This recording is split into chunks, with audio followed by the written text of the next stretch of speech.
أشهد أن لا إله إلا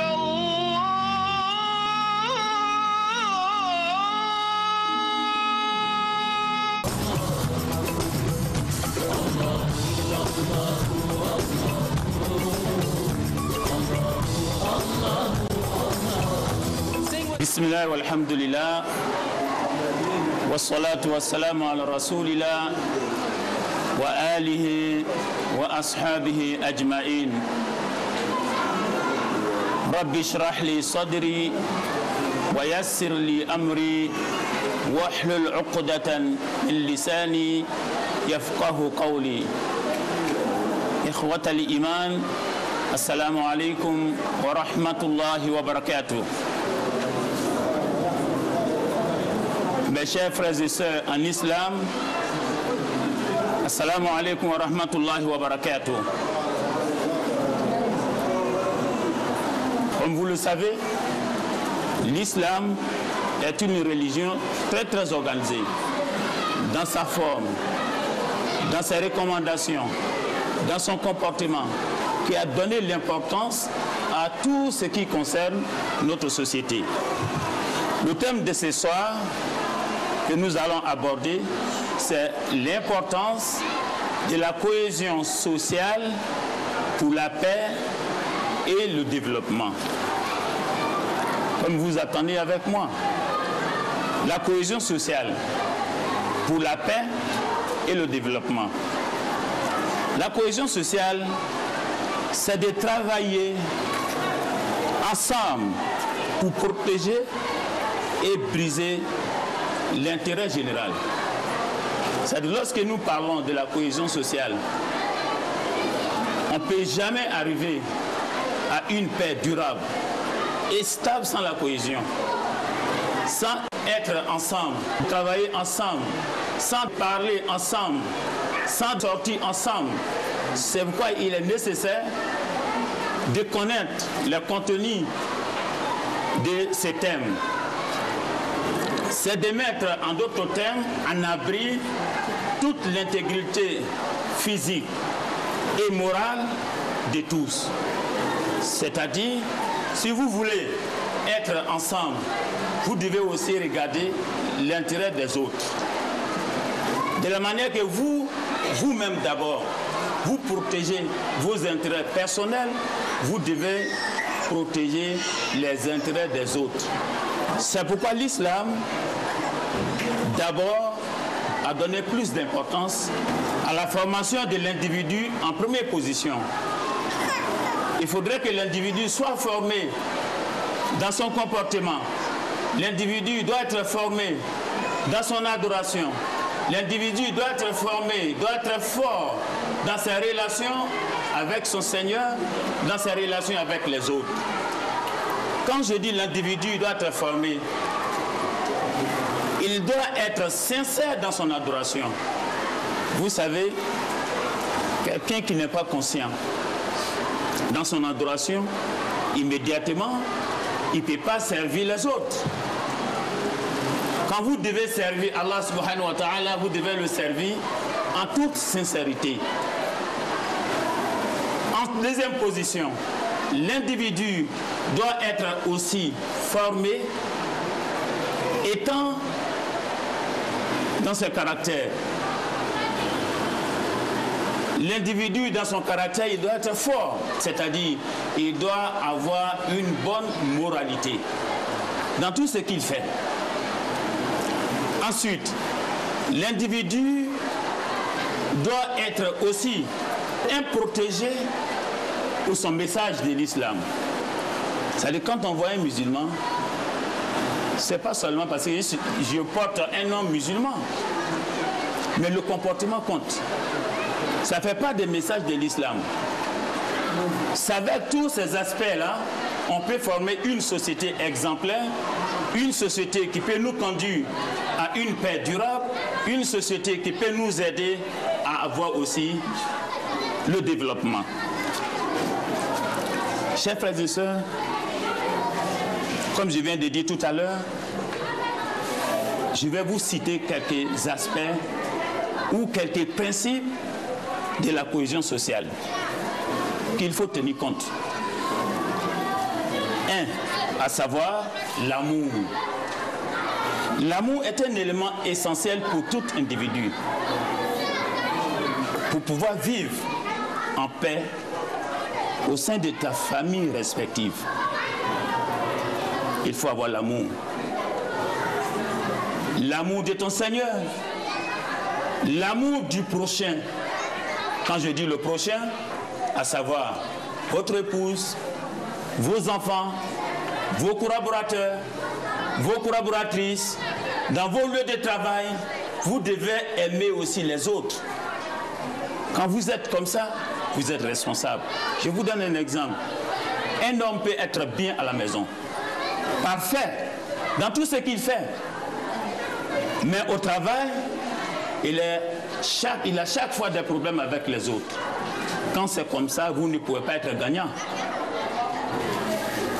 Deuxièmement, un homme peut être bien dans son lieu de travail. Il travaille bien, il a une bonne relation avec les autres, mais à la maison, il a chaque fois des problèmes avec sa famille respective, avec ses enfants. Comme ça, tu ne peux pas sortir gagnant. Pour être gagnant à la maison, il faut être fort, il faut être responsable. Au travail, il faut être responsable, il faut être fort. Là, comme ça, nous pouvons arriver à la cohésion sociale. L'amour est un élément essentiel pour tous ces aspects-là. Deuxièmement, le soutien mutuel. Je vais dire l'aide et l'assistance. Mes chers frères et sœurs, l'islam n'a rien laissé comme caractère. L'islam est un modèle pour le développement, est un modèle pour la formation de l'individu, est un modèle pour toute l'humanité. Je prends le cas de la cohésion sociale. Ce n'est pas le côté musulman que la cohésion sociale est visée.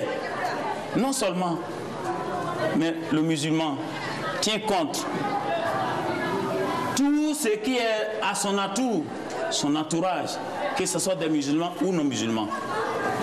L'islam donne le respect à toute l'humanité. L'être humain est respecté dans le Saint-Coran. وَلَقَدْ كَرَّمْنَا بَنِي آدَمَ بِغَضِ النَّظَرِ عَنِ الْأَجْنَاسِ. C'est-à-dire nous avons respecté l'homme, l'humanité, sans avoir tenu compte son caractère, sans avoir tenu compte sa religion, sans avoir tenu compte son ethnie. Puisque c'est un être humain. C'est pourquoi ces aspects-là, nous devons la traduire dans nos quotidiens. Si aujourd'hui vous êtes savant, vous avez appris quelque chose de très important dans votre religion, immédiatement vous devez transmettre ça aux autres pour les aider à travailler avec. Vous êtes à la maison avec vos épouses, vos enfants, vous devez travailler ensemble pour y arriver à une cohésion sociale, puisque votre femme, vos enfants ne vous appartiennent pas seuls, elle appartient à la société. Cette société-là, il faut la protéger par votre comportement, par vos propos. Et en troisième position, c'est la tolérance. Lorsqu'on parle de la tolérance, les gens essaient de négliger d'une part, d'une sorte. C'est pas ça. Vous êtes le maître de la maison, comme on le dit chez nous, l'homme. Mais vous devez avoir une attitude de pardon. Vous êtes chez vous à la maison, vous êtes chez vous au travail. Vous devez avoir une attitude de pardon. Vous devez tolérer. C'est pourquoi le Saint-Coran nous a dit à signaler Allah subhanahu wa ta'ala dans le Saint-Coran. A dit quelque chose de très sérieux. Il a dit ceci, le Saint-Coran. وَشَاوِرْهُمْ فِي الْأَمْرِ فَإِنْ أَزَمْتَ فَتَوَكَّلْ عَلَى اللَّهِ. أعوذ بالله من الشيطان الرجيم بسم الله الرحمن الرحيم ولو كنت فظا غليظ القلب لانفضوا من حولك فاعف عنهم واستغفر لهم وشاورهم في الأمر وشاورهم في الأمر. Voilà ce que je cherche. C'est-à-dire si un père de famille est chaque fois nerveux, il n'a pas l'attitude de tolérer. Il ne peut pas pardonner. Il ne peut rien laisser. Il veut chaque fois réagir. Au finish, vous allez sortir neutre. Votre famille, au finish, va sortir sans rien. Chers frères et sœurs, quand on veut parler de la cohésion sociale, on veut parler en première position de l'amour, on veut parler en deuxième position le soutien mutuel dans tout domaine. Ce n'est pas seulement vous êtes savant, vous êtes riche, vous allez aider les riches. Non, vous ne devez pas oublier les pauvres. C'est ça l'islam. L'islam a organisé cette affaire. Étant des pauvres, il ne fait compter sur vous. Vous devez les aider par vos esprits, par vos connaissances, par vos moyens, pour que ceux-là puissent associer aussi avec nous dans cette société-là. Pour que la société puisse avoir une paix que nous avons besoin aujourd'hui. La paix en Côte d'Ivoire aujourd'hui est un élément essentiel pour tout le monde. Est un primordial pour tout le monde. La paix des familles, dans les familles, la paix dans les différentes sociétés, la paix dans les maisons, dans les villages, est un élément essentiel partout. Car sans la paix, pas de développement. Tout développement commence d'abord par l'amour, par le soutien, par la tolérance et le pardon et par la paix. Voilà quelques éléments que je voudrais apporter à votre connaissance. Et ensuite, je voudrais signaler quelque chose concernant la cohésion sociale. Chers frères et sœurs, la cohésion sociale pour la jeunesse. La jeunesse aujourd'hui, c'est l'avenir de toute nation. Quand on parle de la jeunesse, c'est l'avenir de toute nation. Cette jeunesse-là, il faudrait qu'elle soit organisée. Elle soit responsable dans son esprit, dans son étude, dans son comportement. Ce qui est regrettable aujourd'hui pour la jeunesse. Vous allez trouver la jeunesse, quand tu poses la question à des jeunes aujourd'hui, tu as eu combien de moyenne, il va vous signaler 9 sur 10, 11. André ne peut rien faire que ça. C'est pas bien. La jeunesse, c'est l'espoir de la nation. La jeunesse doit travailler en toute responsabilité. Quand vous regardez aujourd'hui, la Côte d'Ivoire est en face d'un grand problème. Vous avez entendu ceci, les jeunes microbes, les jeunes tantis, les jeunes ceci, mais c'est regrettable. Je m'adresse ici à cette jeunesse-là. Il faudrait qu'elle soit responsable dans son comportement. Dans tout ce qu'elle fait, elle doit savoir qu'elle est responsable de tout cela. Ensuite, je voudrais adresser encore un message à nos mamans, à nos femmes. Vous savez, une femme est tout à la maison. Même en islam, la femme, elle a la valeur. La femme, elle est importante en islam. C'est la femme qui fait une maison. Si vous avez une femme qui se comporte bien, une femme qui adore Allah subhanahu wa ta'ala, une femme qui aime son mari, une femme qui sort avec les recommandations de Allah subhanahu wa ta'ala, vous allez trouver que votre famille sortira toujours vainqueur heureuse et favorable. Chers frères et sœurs en islam, cette responsabilité-là, il faut l'assumer en tout sens. Si nous sommes ici, c'est pour commémorer la naissance du prophète. Alayhi salatu wa salam. Un prophète qui a été un exemple pour toute l'humanité. On ne peut jamais finir de parler de lui. Il nous a donné tout. Il nous a donné le comportement. Il nous a donné le caractère. Il nous a donné comment il faut collaborer avec les autres. Il nous a donné tout ce que nous avons besoin dans notre vie quotidienne. Ces prophètes-là,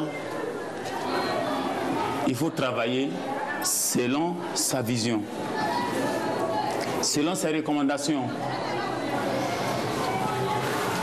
الرسول صلى الله عليه وسلم يقول في حديث مثل المؤمنين في توادهم وتراحمهم كمثل الجسد وفي رواية كمثل الجسد الواحد إذا اشتكى منه عدو تداعى له سائر الجسد بالسحر والحمى.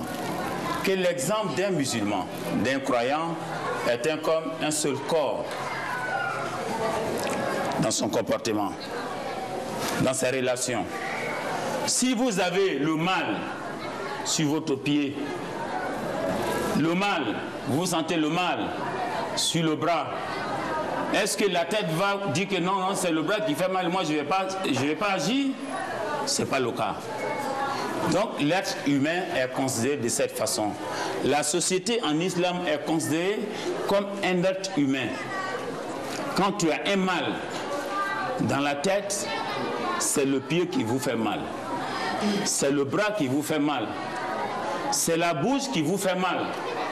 Si votre voisin n'est pas en paix, vous n'êtes pas en paix. C'est ce que le prophète a signalé. Masalul mu'minina fi tawaddihim wa tarahumihim kamasalil jasadil wahid idha ishtaka minhu adu'un tada'a lahu sa'irul jasadi bisahri wal humma. En plus de cela, le prophète sallallahu alayhi wa sallam a souligné quelque chose très très important. Il a dit ceci: Wallahi la yu'min, Wallahi la yu'minu, Wallahi la yu'min. قيل ومن يا رسول الله؟ قال الذي لا يأمن جاره بوائقه أو كما قال عليه الصلاة والسلام. Le prophète sallallahu alayhi wa sallam, dans son hadith rapporté par Bukhari, a dit ceci: oh, je jure, il n'est pas croyant, il n'est pas croyant, il n'est pas croyant, 3 fois. Au nom du Seigneur, il n'est pas croyant. On lui pose la question, à savoir, qu'est-ce que vous voulez dire, Ya Rasulallah? Le prophète, qu'est-ce que vous voulez dire par là? Vous vous adressez à qui?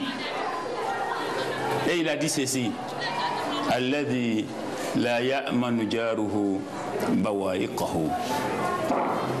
C'est lui qui ne met jamais son voisin en abri de ses mauvais comportements. C'est-à-dire, lui, il est là, ses voisins ne sont pas tranquilles.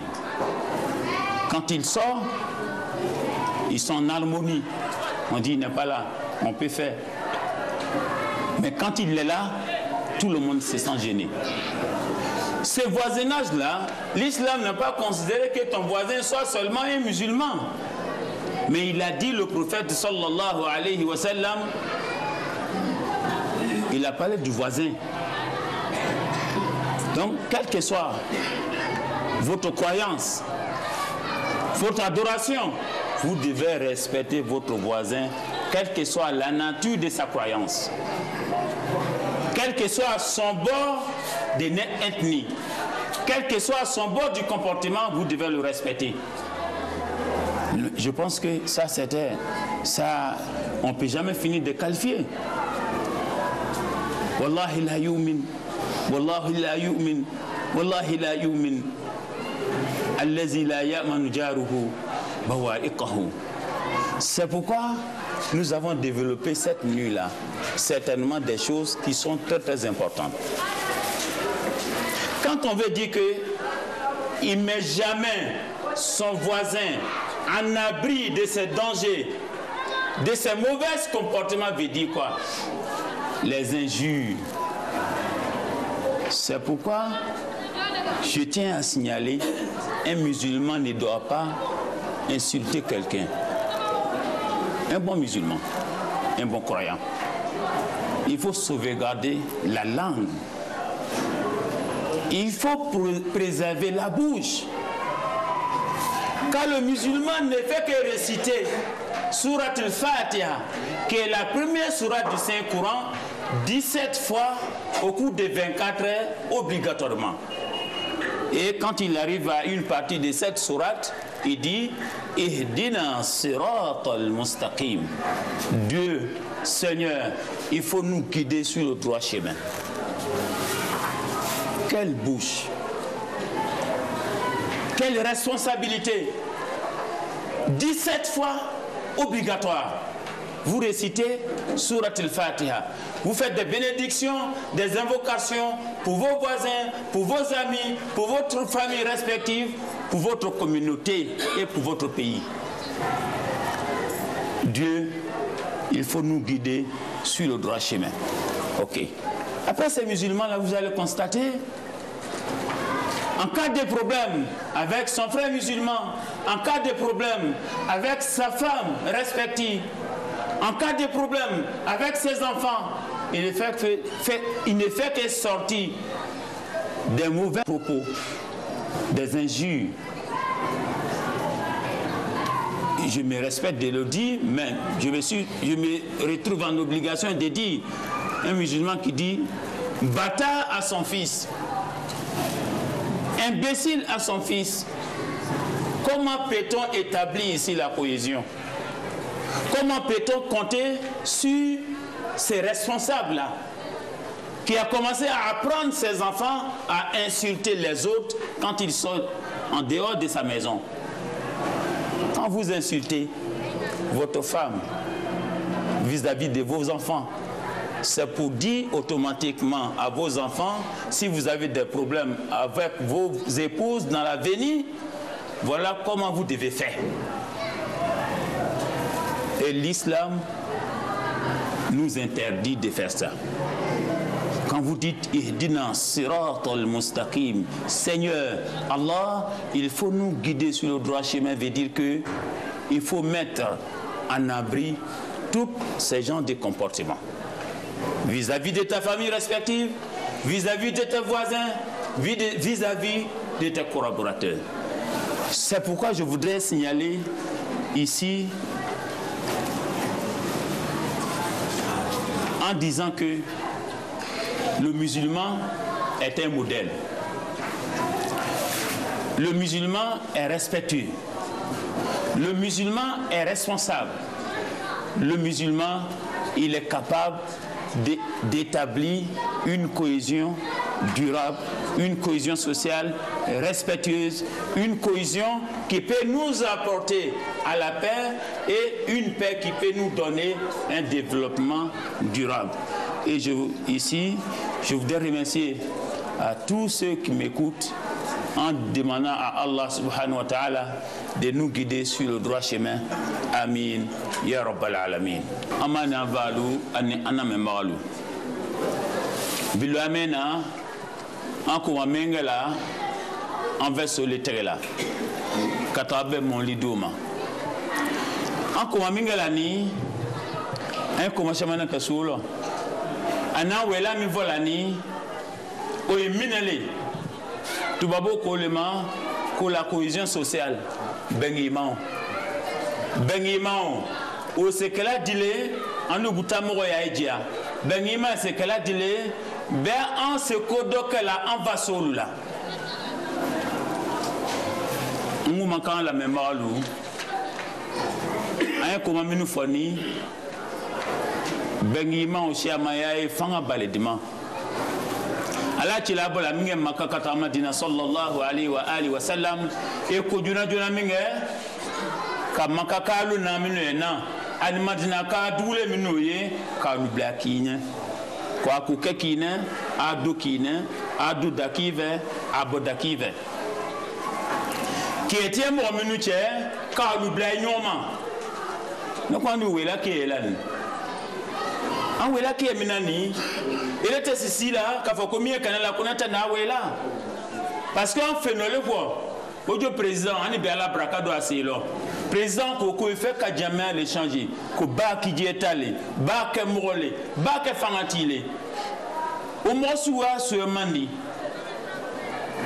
pour qu'il doit se là fanan so bengi malo avec l'olma on est à musoluche bengi malo avec solula on est en blagnon luche bengi malo anga dialulo nanga se bengi masola si ya sisi telo en jamais l'otania on est somino ya no en latano sodelu katamblani nana ay nana kana bonlo so ni le mantra bolo e feso sube massage so sube là.